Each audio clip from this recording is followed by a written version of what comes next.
it all over him. That's what we should have all Shit, worn. all the things he loves.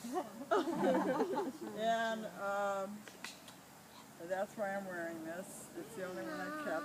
Oh, I see a pickle on the floor. We could do with that.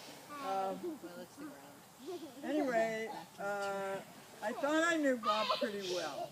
I spent 2 years on and off getting to know him, and what I loved about him was his sense of humor and how clever he was. Something like Jimmy, you know, surprising me with this and that.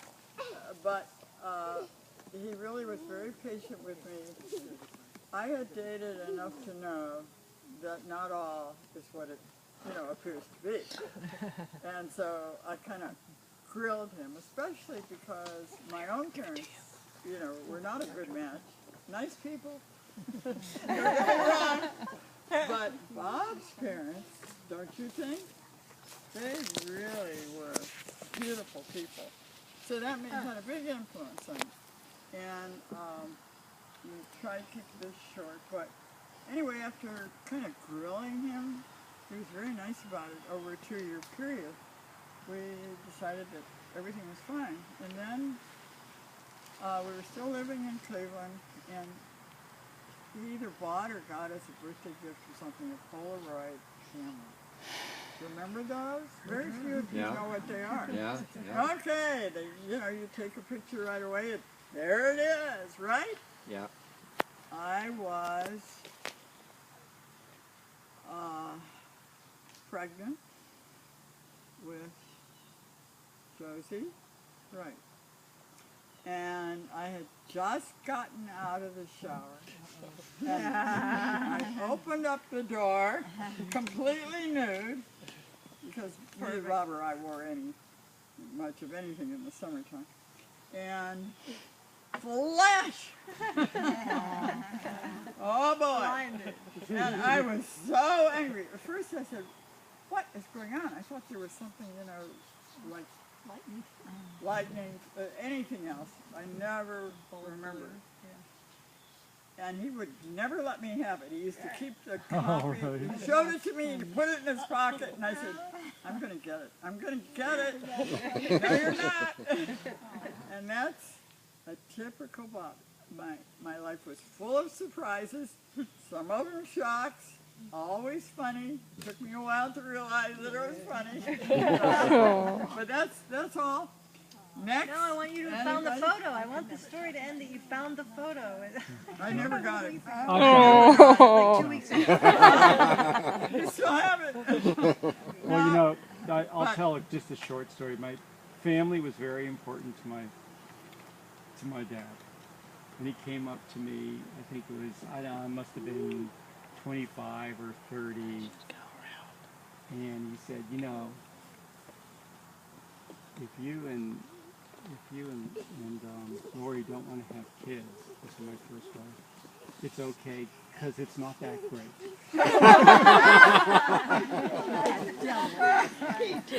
Boy, was he wrong. Good story. You didn't finish with it. Any others? I just want to say, I have 2 nieces who are teenagers now, and when they were little, I used to grab their knees and squeeze them, and I said, "This is the Uncle Bob squeeze," and they'll never forget it. Like this, Yeah. and they would. It would be, "Oh, that hurts," and then they would laugh. Because I just remember Uncle Bob doing that to me all the time, grabbing my knee. Painful. It could be painful, but we would crack up laughing afterwards. Right. And my nieces just love it when they do it. Whenever they see me, they'll do it to me. Oh, Really? yes. So I just thought that was That lives on. it lives on. That really brings me joy. Because I do remember him doing it to me too. Yeah. And he knew I was very ticklish, you know. Yeah. In addition to that. It was unexpected, but yeah, very funny. Anybody? That reminds me of a little kid thing. When we were sitting at the dinner table, he must have done it with you and Tammy too. Dad would go, feel this spot that's really warm. And yeah. he caught us at it over, do you remember? Yeah. Over Yeah. and over. And then we would go, oh, is it warm? And then he hit us with the knife. Butter knife, and not too hard. Yeah. But, Yeah. you know, I never pulled that on anybody yet. Yeah. Hey, Benjamin, come here and tell him what I gave you to eat yesterday in honor of your grandfather. I want to hear. What? What? My dad gave me Baker's unsweetened chocolate. How was it? To us too. How was it? Grandpa Bob did that to us. Hysterical. And are you a member of the club now? Yeah. The unsweetened chocolate trick. Yeah. Yeah. Sweet Yeah. chocolate. Baker's unsweetened chocolate Right. trick. Did any cigar really. ashes get into the cake? No. Aw, Not well. yet. Not yet. Secret Okay. ingredient. I was saying what Dad would have wanted to put in the cake. No. Yeah. He would have. Well, Kai, I have some things to say, but I had to write them down because that's all right. I would forget everything anyways. So bear with me. I wanted to share a couple of my life lessons from Bob Sackerman. Because as we know, he was a very, very funny man, but he was also a really good teacher, and I think what he did was he combined the two all the time together, which was great. Yes. Except first, Amelia wants me to tell you that Grandpa Bob also gave me unsweetened chocolate, and pretty much most of the people here. You guys too? Amelia has not had it yet. Okay. But anyways, so some of my life lessons, and these will probably be some of the later years. I never heard the pregnant photo story. So I never told it before. no, I've actually never heard that. There we go. It's going to take going through the photo albums to a whole new level in Barth Drive. So some of the life lessons, starting at Barth Drive and ending up here at the lake. The first one is squirrels are not as deserving of food as birds, but they might be able to fly. And the corollary to that life lesson from Bob Sackerman is ants are also not as deserving of food as birds, but they might be able to swim. So to explain, as everyone knows, Bob was a passionate inventor, a fixer of anything, and a problem solver extraordinaire. In my life, I literally never saw anything that he couldn't fix. But because Carol and Bob were bird lovers, the squirrels on Barth Drive received an inordinate amount of inventive attention from Bob. On a many years long mission to keep the squirrels out of the bird feeder, Bob tried everything, installing garbage can lids on top of the feeder to prevent them from jumping on it, putting nail spikes on all the surfaces, progressively narrowing the openings and the height of the bird feeder, all of course while catering to my grandmother's aesthetic sensibilities. And as Rich just reminded me, even shooting them with a BB gun. Right. And ultimately running electrical wires across the bottom of it with a plug running into the house so that he could electrify the bird feeder and teach the squirrels to fly, as he used to say. That plug and outlet were conveniently located right next to the guest chair, where I always sat to his left. So I, and probably many of you, have had to plug it in on a squirrel sighting. The squirrels did not have very good memories, nor did they spread the word regarding the hazards of the bird feeder on Barth Drive. So this was a constantly recurring duty. Bob next turned to the problem of ants invading the hummingbird feeder's sugar water supply. And the solution to this one was running the cord from which it hung through a cup of water, effectively creating a moat across which the ants would have to swim in order to get to the hummingbird feeder.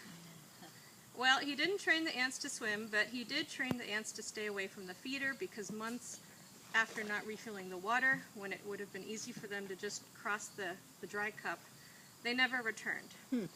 So I guess that means that ants learn better than squirrels, or they just give up more easily. No, I think they're smarter. Anything is smarter than a squirrel. So the next life lesson is make sure you always have an SU kit when you travel. Yeah. So I spent at least 30 years of my life thinking that this was an official term. and using it in normal conversation with other people who didn't understand what I was saying when I was referring to an overnight toiletries bag. I should have known that this was a Bob special, and eventually learned that the SU stood for Shack Up, and that no one else in the world outside the Sackerman family, unless anyone here can correct me, actually uses this terminology. I think it was a Navy thing. Maybe. I think it was a Navy. Did your No one dad else use it? seems to know. Yeah. Yeah, So my dad. Okay. Okay. yeah. Well, he always called it an SU It kit, was and I always an SU too, kit. thought that Here's was mine. the overnight, and I used it in Yeah, conversation. when I was 12 years Naturally. old, going off to camp, I had to bring my SU SU kit. kit, right? I never knew what it meant. So my next life lesson is always accelerate when driving around a curve. Oh, I love that one. I remember. Well, this was just one of his many driving lessons so that the occupants of the car wouldn't sway to the left or the right when you go around a curve. And I still think of him every time I round a curve. And there's one on the way to this lake in particular that he always did this. However, he also taught me how to drive. And so one day when I was about 15, I can take those. I mentioned to him that I now had my learner's permit and could start learning. We were at his office on Lincoln Avenue, and he said very matter-of-factly, "Okay, you can drive us home." I was terrified, having never been behind the wheel. So the real name of this lesson should actually be Always Keep Your Cool, because he kept his cool as I drove us home, after both running a red light on Fifth Avenue, as well as landing on top of and getting the car stuck on a concrete median divider in the road. So by the time we got to Barth Drive, I was literally begging for lessons in a parking lot the normal way. And he was an awesome instructor. And so now on to some sailing lessons, because we are here where he spent his whole life sailing. The first lesson is always pee before getting on a sailboat, because you never know what might be proposed for a lavatory on the water. And his two favorite, he had some interesting solutions on how women should urinate when on his boat, Yes. and none of them were very desirable. The two main ones were, first, a long funnel-type device that was theoretically shaped with female anatomy in mind, and was supposed to be used while straddling the centerboard area of the boat with a funnel trailing into the water, presumably while others had their backs turned. And the other option was jumping off the boat, or being purposely pushed off by an intentional jibe, courtesy of Bob, and holding onto a line while the boat was under sail, while relieving yourself in the water. So of these two options, I can certainly say I never used the funnel. I did. I was test marketing. So the next lesson about sailing is if the storm gets rough, it's okay to duck for cover. And I have to say that I spent many, many summers growing up right here sailing with him. And he taught me everything I know about sailing, and just one sappy sentence, which is always with the notion that I needed to know how to do everything for someday when he wasn't around. He knew how to push the limits in more ways than one, but he also knew when to call it quits. He used to let me sail with my eyes closed by feel, without ever panicking, keeping it cool just like with the driving. He taught me exactly how far over the boat could heel without us capsizing or falling into the water. But when I was frightened, and I do remember a big storm, you would never believe it looking at the lake today, with unimaginable waves for a lake of this size, he saw that I was scared, and he just said, "Go underneath the bow of the boat and huddle there until he sailed us out of it." Which of course he did, because he always kept his cool. So the next lesson that we learned here was make sure you know about the birds and the bees and the dragonflies. So we had a lot of talks driving to and from this lake and sailing on it, and I can't begin to imagine how many heart-to-heart conversations we shared here, but Bob was always proud to know that he not only taught me about the birds and the bees, but also the dragonflies too, which made it all around this area all the time, and were a nice launching point for these discussions. If anyone here hasn't seen dragonflies mating, I recommend it.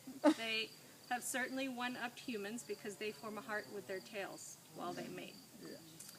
And finally, kind of a wordy lesson. Make sure that you know